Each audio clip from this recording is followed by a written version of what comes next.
Alright, everybody, welcome to Overwatch Season Stadium. Yes, I'm calling it Season Stadium. It sounds cooler, catchier, and way easier to remember which with whatever number we're at because I don't even remember the number at this point. Also, terribly sorry, I'm a little bit sick, and that's why the videos have been a little bit delayed here and there. Yes, I know I get sick frequently. I have a terrible immune system because health reasons insert them over here. Ignore that. We don't care about my health. We care about the patch because the health of the game is more important at the moment. Let's get into it. Scrolling all the way down. There's so much. There's so much. We're gonna get to this. The stadium stuff in a future video. We'll get there. We'll get there. Don't worry about it.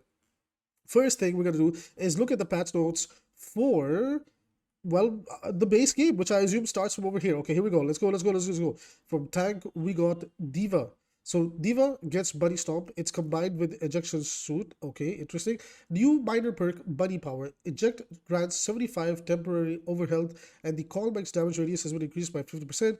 This is one of those like little quality of life, help the character out type of things. Like, it's alright, it's a minor perk.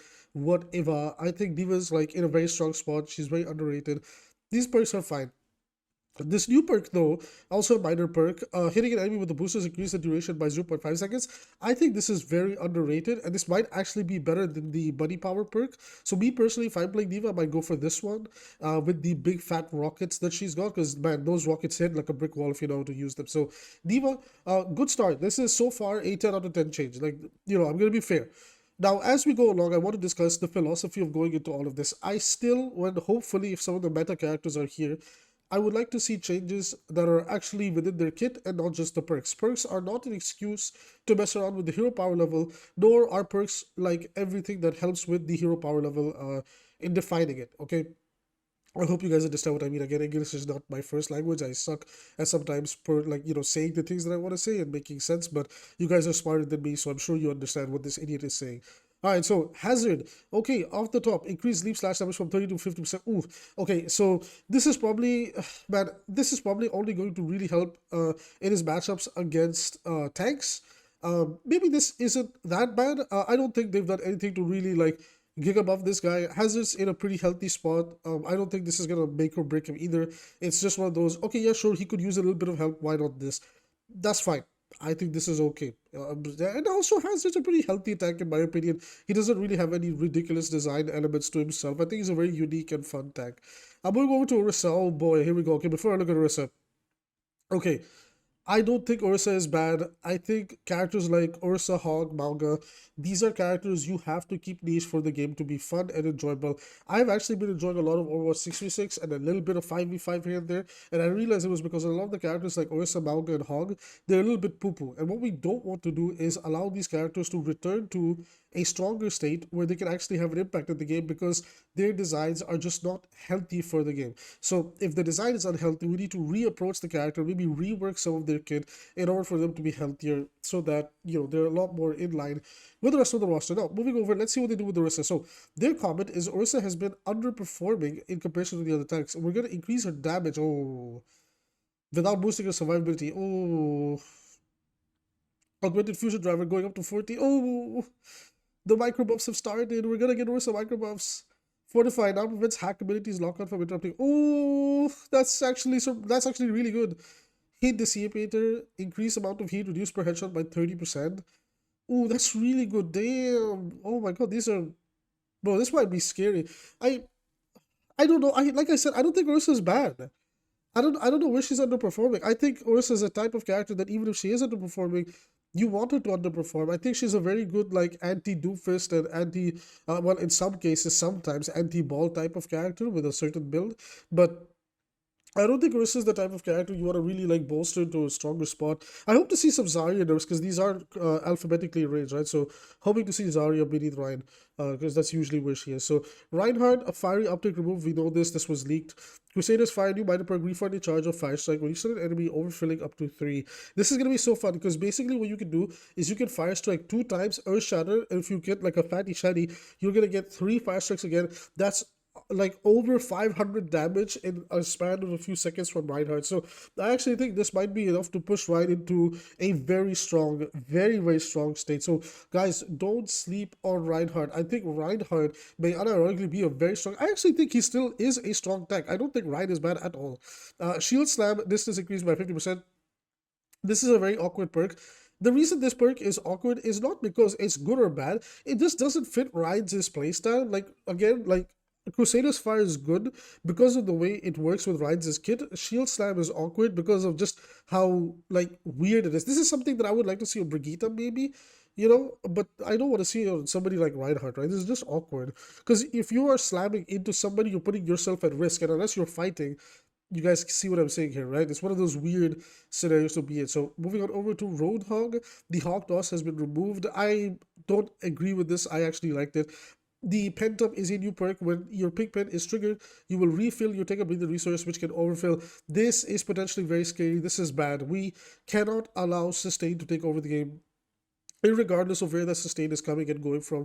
I think giving Roadhog something like this is a very bad idea. Roadhog is again one of those characters that sadly suffers from a design problem. This character is a gimmicky character where it leads in onto one gimmick of a hook and cook combo, and until you allow this character to shine in a different light, then he will always be a problematic character, and he's just like manga. There's a design philosophy problem, and there's like so many ways to approach this character differently. If we look at the subgenre of hook-based characters across gaming, you can look at League of Legends. There's actually tanks with hooks in that game, and they're actually very uniquely designed as well. Maybe we could do a future video on Roadhog and how to rework him and talk about that over there. The hydrogen exposure, hydrogen exposure, increased radius from 8 to 10. Oh, so I assume they want you to use this pink pen and the hydrogen exposure and to line it up together. Oh, I really don't know if I'm a fan of this. Really don't know if I'm a fan of this. We'll see how it goes, but I'm not a fan of this. I think the fact that we're seeing Orisa and Hog being a point of like, okay, we need to address these characters. It's just like, guys, dev team, it's not a bad thing to have these unhealthy character designs be bad, because they're just numbers stat freaks. If their stats are good, they're broken, and then if they're not good, they're okay, well, they're not garbage, but they have a niche in the game. Allow these characters to thrive in their niche. Stop trying to make them generalist tanks. It's never going to work. Sigma, levitation jump can now be held down to hover. Okay, that is awkward. Winston is getting base health increased and base armor reduced. Wait, what? They're nerfing Winston with the introduction of perks. Winston has been overperforming by adjusting his survivability, exchanging some of his health for armor. We have to bring him in line with other tanks without significantly impacting his overall gameplay. I don't think Winston was that OP. I do think Winston is seeing a lot of play, but I don't think he's overperforming. And I hate it when they say something like Winston is overperforming or this character is underperforming. Where are they overperforming or underperforming in? It looks like they're saying, well, Winston's staying alive for too long. Well, isn't that something that they wanted with the changes to armor and tank in general? Like, it's just very confusing, right? Like when they try to work out the kinks with certain characters. So Winston nerf, awkward timeline to be in. Not a fan of this in particular. I think there's a lot of tools in the game. Torbjorn and Reaper are very strong to deal with Winston. There's like so many things in support that can deal with Winston. Maybe there's a bit of a perspective here that in 6v6 he's OP, but then again, like this is awkward because again they're trying to balance for both games through one patch, which is just sad.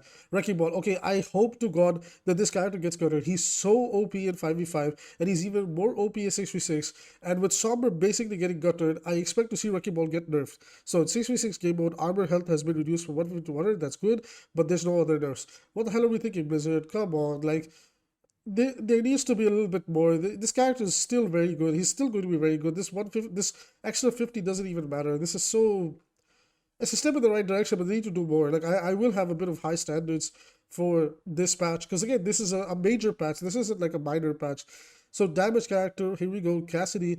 Oh wait, I just realized no Zarya nerfs. Are you guys serious? Where's the Zarya nerfs? Come on, like, come on. Zarya is so unfun. Like she's so strong right now. Come on. She's even worse than 6v6, by the way.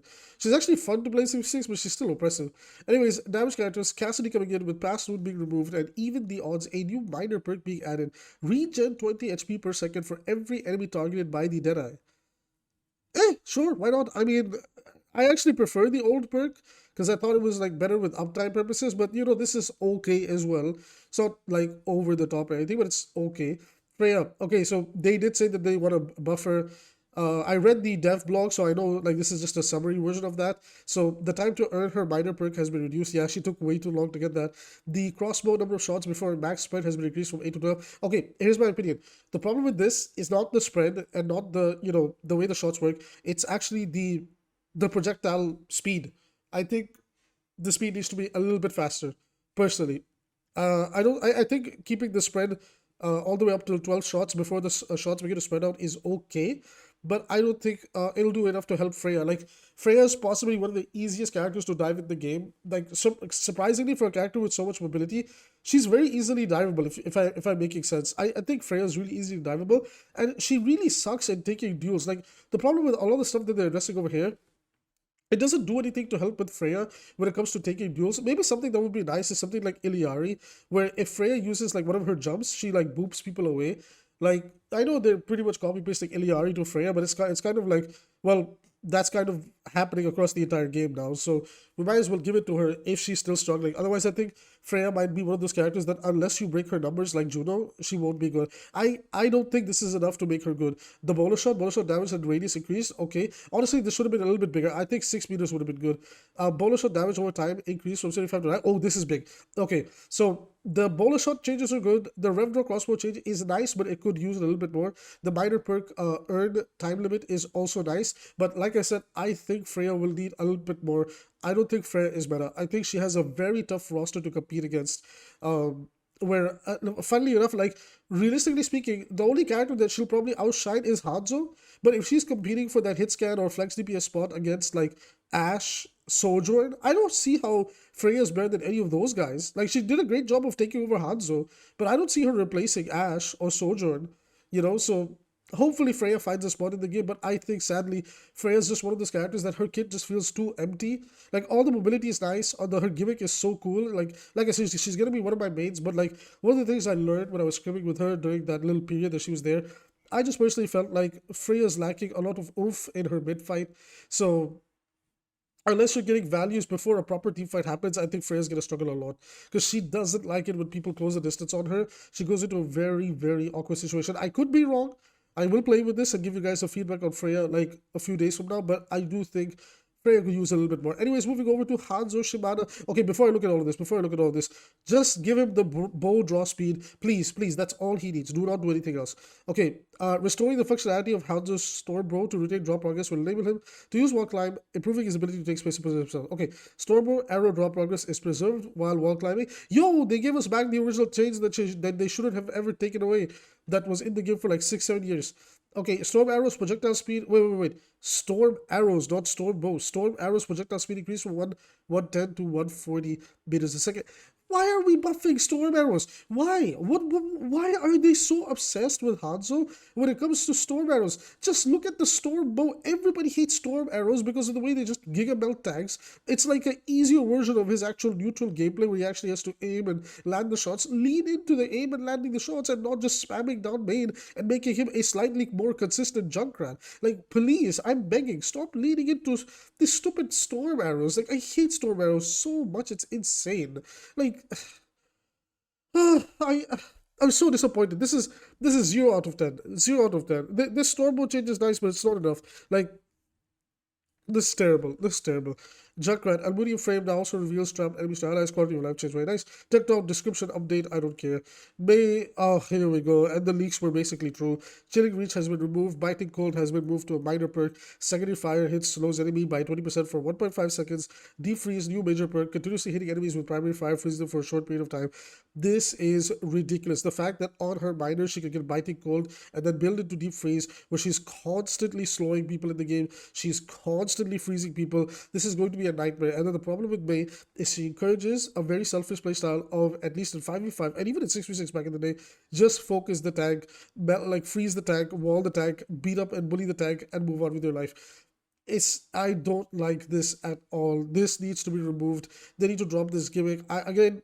This is a hot take, but I've always seen Mei as one of the most unhealthiest and honestly probably the #1 most toxic character in the game, even over Widowmaker, because Widowmaker fits into the game thematically, and the frustration comes from the fact that there's little things that you can do about like how to deal with Widowmaker. The reason I don't like Mei is her entire kit is toxic because it's basically a tank in the DPS slot, and they just refuse to rework her into a tank and make her work over there as a tank. Funnily enough, in Heroes of the Storm, Mei actually plays as a tank, and she's actually very fun over there. So I don't understand why they don't at least try to change up Mei a little bit, because this is just ridiculous. By the way, remember when I made those videos talking about like Overwatch balance team has no philosophy, and what was the point of going to 5v5 if support's got all the buffs and changes? Again, I raised that same point. What was the point of going to 5v5 if one of the reasons we moved on was to have less CC in the game, and we've pretty much bought back every single CC in the game? The only thing we're missing at this point is Doomfist's uppercut, and I won't be surprised if even that makes its return. Very disappointing, 0 out of 10, really depressing change to see. Sombra, okay, the leaks were true, so viral efficacy and stack overflow, these were literally her best perks. Both of them are gone. Hack can be used while in invis, and then a successful hack gives you more invis. This is useless. This is going to feed into like the low elo Sombra, just stay in perma invis, do nothing playstyles. This is horrible for the character. It's not about increasing her uptime, it's just increasing like AFK from fights and generating bad player habits, in my opinion. Then viral replication, new major perk, hitting a hacked enemy virus will spread the virus within the 8 meters. This is useless because most of the time with Sombra, you are going to be going for the backline picks. You are going to be trying to isolate a hack tank. To try to take this weird like perk that again so specific as well, that virus spreads to enemies in an 8-meter radius. This is just not gonna happen. Anybody who plays Sombra will understand this. Very disappointing, 0 out of 10 on Sombra as well. I don't agree with this vision for Sombra at all. Bring back viral efficacy, bring back stack overflow. They are a necessary evil in the game, because this season Ball and Doom are going to run havoc, and you will remember why you needed Sombra to keep those two characters in check. They're especially Wrecking Ball, in my opinion. Soldier 76, description update, we don't care. Torbjorn, hopefully nerfs, no nerfs. Now transforms into level 3 sentry turret if overload is activated before fully constructed. That is ridiculous. They gave him a quality of life buff, and he's more consistent with the level 3 sentry turret. Man, like, what is their obsession with making Torbjorn even better? I've been screaming for 2 years that this character has been good. People finally came around to understanding why this character is good, and they're still buffing this character. Nerf Torbjorn. Oh my god, this is so stupid. Nerf this character. He gets free value at the skill floor. This is an unhealthy, toxic character to have in this type of video game. I don't care what anybody says. Nerf Torbjorn. What a frustrating character to see get even more help. Tracer nerfed. So flashback, blinks restore reduced from 3 to 2. This is fine. Like, good tracers will know the pacing of it all and, you know, still play around it. Quantum entanglement now additionally grants 20 ammo as well, or like, you know, over ammo. So this was a little bit more niche, but I can see it working out. I might actually play this and see if I like it. So, you know, we will see. So Tracer, sad to see her getting nerfed, but she was a little bit OP with these perks, but it's okay. Support. Ana, Groggy, reduced initial slow from 75 to 50%. Now also deals 50 damage over the duration. So this is interesting. This is going to help her dueling squishies a lot and reduce the frustration for tanks when going up against it. But honestly, I still prefer Biotic Bounce. Speaking of Biotic Bounce, they finally did it. They nerfed the burst damage on it. So second bounce damage and healing has been reduced from 50 to 25. This was desperately needed. You could get so many free kills, so much value on Ana by having the Biotic Bounce. So big fan of this change. I would say we could start looking into maybe reducing Ana's cooldowns, because high cooldowns in any video game, whether it's Overwatch or Marvel Rivals, or even, you know, places like, I guess, League of Legends, even though it's a bit of a different ballpark, characters with high cooldowns are just never fun to play with. Ana's falling into that category where she just has 14, 15-second cooldowns across her kit. It's just not fun. The downtime is too high, and you feel so vulnerable and reliant on other people. So nice changes, but we need to reevaluate the state of Ana a little bit. Baptiste, oh, for God's sake. Before I look at Bap's changes, guys, Bap is a good hero, and if he's in a weaker state, it's okay, because he's an unhealthy hero, and when Bap is relevant, he creates some of the worst metas this game has ever seen, and it spirals out of control. So let's see what they did for Bap. Biotic Launcher, healing explosion increased from 50 to 60, not a fan of that, but I understand what they're doing here. Direct impact healing increased from 20 to 30, max ammo reduced from 13 to 10. Assault burst will now do instant healing, but cannot critically heal low targets. So I'm a bit indifferent on this. I do understand why they're trying to help out Baptiste, because technically the 25% heal reduction in the game has hurt Baptiste the worst because of the way his healing works and everything. So I understand what they're trying to go for, but here's what I will say. This is as far as I think we should buff Bap, and he should never be touched from here. Like, leave Baptiste alone. This is fine. I get it. 25% heal reduction on him feels like ass to play against. I have to be objectively fair. I understand why this change is coming through. But anything more beyond this is too much. Leave this where it is. There's a compensation nerf down here. I understand everything else here. I agree with that. Sure, whatever. But nothing more for Baptiste. Going to Juno, oh for God's sake. Okay, I'm like the only person that's been saying this for a while. Juno's strength actually comes from her torpedoes. Nerf the torpedoes, buff the rest of the kit, and Juno's going to be a pretty balanced character. However, the leaks are true, and we do know what Juno is getting. The hyper boost has been removed. The reboots has been moved to a minor perk. The duration has increased has been removed. Locked on is a new major perk where it will reduce the cooldown of pulsar torpedoes by 1.5 seconds for every enemy hit. This is a ridiculous perk. This is such a scary perk to play against. I've already felt this in quick play a lot where Junos are building their ult so fast, they're able to, like potentially they can reduce it down to I think 3 to 4 seconds, and that's crazy. And then they can keep looping it over and over again. It's insane uptime. So not a big fan of this. I do agree Juno needs help, but why are we just looking at perks? What pisses me off is most of these characters are just perks. Like Bap is probably the first character that is a little bit more on the kit side and not the perk side. Whatever. Lifeweaver, a Thorn Volley projectile speed increase from 80 to 100, and then Life Weaving bonus healing increase 30 to 40. Okay, I don't think Lifeweaver is actually that bad. I think like Weaver's just again one of those characters that has a very, very tiny niche in the game, and he excels over there. The Thorn Volley is really nice. You don't need to tighten the spread. They already did that. It's actually fairly scary now. So Weaver, again, the character just gets too much value at the skill floor, and where he is now, I think that's the safest AO to keep him, and we should just keep him there. Otherwise, they need to rework the character if they want him to be any healthier, any stronger. That's my opinion of Weaver. This is fine. This is fine. Leave it as is. Lucio, Groovin removed. He's not Groovin anymore. But there's a beat drop. New minor perk. Amp it up is active during sound barrier. I know a lot of people are saying that Abby, you know, because I talked about this on Twitter, people were like, Abby, you know, I will still pick the boop perk. You know, guys, I might be the only one. I played with this perk and I really like it. Amp it up. Like, you can amp it up and then sound barrier, and then you get another amp it up with the speed or the healing increase to create even more sustain. That's crazy, guys. I would sacrifice the extra boop for this. Personally, my personal playstyle and what I want from Lucio in terms of min-maxing, I like this perk. It might be just me, but I really like this perk. Moving on over to Mercy, again the leaks were true about her too. Angelic Recovery removed, Angelic Resurrection, new minor perk. She gets 100 over health after casting Resurrect. So the interesting thing here is it's not during Resurrect, it's after you res the ally, you gain 100 over health. Although that could be a little bit, you know, what is the word, like contradiction, because you kind of want to stay alive during the res animation. I could be wrong. I've not tested this yet. And surprisingly, I've not really had any Mercy players going for this perk at the moment either. But if I'm not wrong, I do believe it says here after casting Resurrect. So it could be during res, it could be after Resurrect happens. I could be wrong. Somebody please just explain what this one is. But regardless, it's a good perk. I cannot deny it. It kind of takes away one of her weaknesses. Zenyatta, in 6v6, the duration before the Orb of Discord expires when the target is out of sight has been reduced from 3 to 1.5. Amazing nerf. Zenyatta has been ridiculously OP in 6v6, so this is exactly what needs to be nerfed. Thumbs up for that. Ascendance, jump can now be held to hover. Weird. Duality, increase the converted damage from 20% to 30%. I don't know how to feel about this. This might be scary. I do understand we just nerfed this, but this could be scary. So, as a final grade to give this, Zenyatta changes are like 50-50. Mercy changes are like, sure, why not? Lucio changes are like, sure, why not?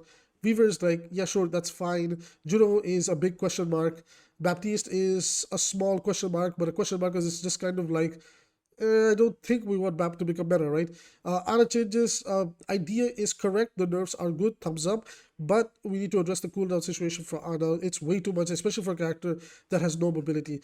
Moving over to Tracer, good nerf. Torbjorn, terrible change. Soldier, it's a description update. Sombra, terrible change. May, terrible change. Junkrat, updates and, you know, quality of life. So, you know, thumbs up, I guess. Hanzo, awkward and completely lost on Hanzo's direction. They really need a Hanzo specialist to talk to them about the state of Hanzo. This is terrible. Like, not terrible from the perspective that, like, it's from the perspective that Hanzo has nothing going for him. The story, like, being able to hold the charge is nice, and the faster speeds just turns him into a hit scan out of nowhere and less projectile DPS hero, which is again awkward. But I assume they gave this to him so he could compete with Freja. I don't know, man. Freya buffs very good, but again, good buffs to Freya and good buffs to Hanzo, but both unironically might need a little bit more. Cassidy, good. This is fine. Like, it's something over the top. Wrecking Ball, it needs more. I can't lie. Winston, a bit of a question mark. Sigma, whatever, sure. Roadhog, bad. This is just bad. Like, I can't deny it. Not a fan of this. Reinhardt, very good, encouraging, fun, and proactive gameplay is always nice. Orisa, don't really like the direction we're going here with Orisa, but like, she is definitely a little bit weaker than the rest of the stuff in the game, and Zarya is hilariously OP. So if Orisa does, see a little bit more power spike, Zarya is still relevant. Hazard, sure, why not? Thumbs up. Diva, thumbs up. So overall, honestly, the patch is way 50-50. If I had to give it a genuine grade, I would probably give it, honestly, maybe C plus, B minus. Like, I think it's a okay goodish patch. It's a okay goodish patch. But now for the fair criticisms of this patch, where is the nerfs to Zarya? Why is she not getting nerfed? Where is the nerfs to Sojourn? Why is she not getting nerfed? These two characters need to be addressed as soon as possible. I don't think there's anything in support that stands out like a super hardcore sore thumb. Most of the DPS are in pretty good spots with some awkward ones here and there that I'll dig into in future videos. But I think the ones that stand out the most immediately is, guys, what are we doing with Sojourn? We gotta figure something out for Sojourn. And then obviously on the other side, Zarya is a bit ridiculous. So please, Blizz, I'm begging, in the mid-season, we need to see something for Sojourn and Zarya. They're still crazy. And the fact that we addressed Winston before addressing Zarya is silly because, Winston's supposed to counter Zarya, and now Zarya has a little bit better of a matchup against Winston since he has lost a little bit of armor. So, again, this is the most awkward perspective and changes that we have had in the game. That Zarya and Sojourn being two of the best characters in the game, have now gotten nerfed. So, anyways, if you want to support the channel, all you have to do is like and subscribe. And with that being said, I will see you in the next one.